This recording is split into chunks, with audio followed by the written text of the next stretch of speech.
السلام علیکم دوستو، بسم اللہ الرحمن الرحیم۔ بہت سے سوال ہے دل میں، کوئی تسلی بخش جواب نہیں دے پاتا، تو اللہ سے بات کرے، اس کو بتائے۔ یقین کرے اللہ تعالیٰ مختلف طریقوں سے جواب دیتے ہیں، انسان سکون میں آ جاتا ہے۔ اللہ تعالیٰ ہی صرف اسے مطمئن کر سکتے ہیں۔ ہم سمجھتے ہیں اللہ تعالیٰ سے صرف دعا ہی مانگی جاتی ہے، پر ہم اس حقیقت سے غافل ہوتے ہیں کہ اللہ تعالیٰ سے بات بھی کی جاتی ہے، بالکل ایسے ہی جیسے آپ کا کوئی اپنا آپ کے بالکل قریب ہو، آپ کو بغور دیکھتے ہوئے دھیان سے سن رہا ہو، سمجھ رہا ہو۔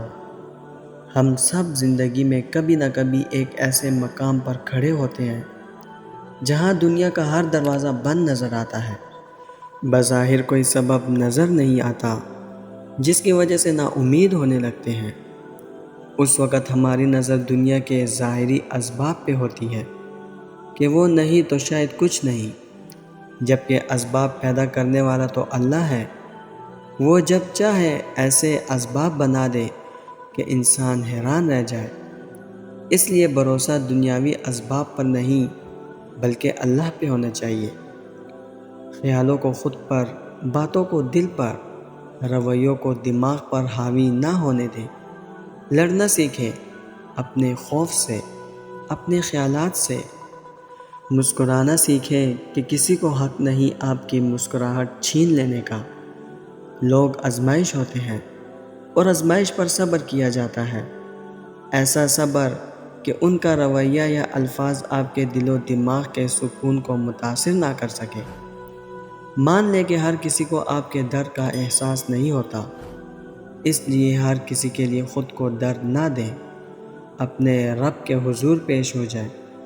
وہ سب کے سننے والا ہے اور سب کو نوازنے والا ہے۔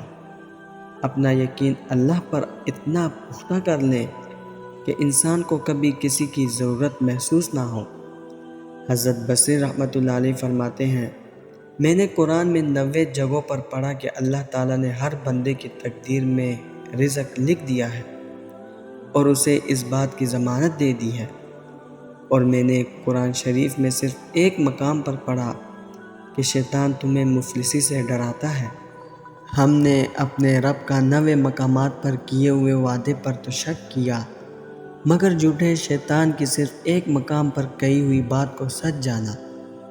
ابن قیم رحمۃ اللہ علیہ کہتے ہیں، اگر اللہ تعالیٰ پردے ہٹا کر بندے کو دکھا دے کہ وہ اپنے بندے کے معاملات سنوارنے کے لیے کیسی کیسی تدبیریں کرتا ہے، اور وہ اپنے بندے کی مصلحتوں کی کیسی کیسی حفاظتیں کرتا ہے، اور وہ کس طرح اپنے بندے کے لیے اس کی ماں سے بھی زیادہ شفیق ہے، تب کہیں جا کر بندے کا دل اللہ کی محبت سے سرشار ہوگا، اور تب کہیں جا کر بندہ اپنا دل اللہ کے لیے قربان کرنے پر کمر بستہ ہوگا۔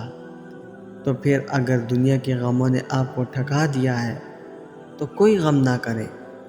ہو سکتا ہے دعاؤں کی آواز سننے کا خواہاں ہو، تو پھر رکھیے سر کو سجدے میں اور اللہ کو سب کہہ دیجئے جو کچھ دل میں ہے، اور بھول جائیے سب غموں اور مصیبتوں کو، کیونکہ وہ اللہ آپ کو کبھی بھی نہیں بھولے گا۔ دوستو، میں امید کرتا ہوں اس ویڈیو نے آپ کو فائدہ ضرور پہنچایا ہوگا اور آپ کے دل کو سکون ضرور ملا ہوگا۔ ویڈیو اگر پسند آئی ہو تو ویڈیو کو لائک کر کے اپنے دوستوں کے ساتھ شیئر ضرور کر دیجئے گا، اور اگر ہمارے چینل پر نئے آئے ہیں تو چینل کو سبسکرائب کرنا مت بھولیے گا۔ انشاءاللہ ملتے ہیں اگلی ویڈیو میں۔ اپنا بہت خیال رکھیے گا۔ اللہ حافظ۔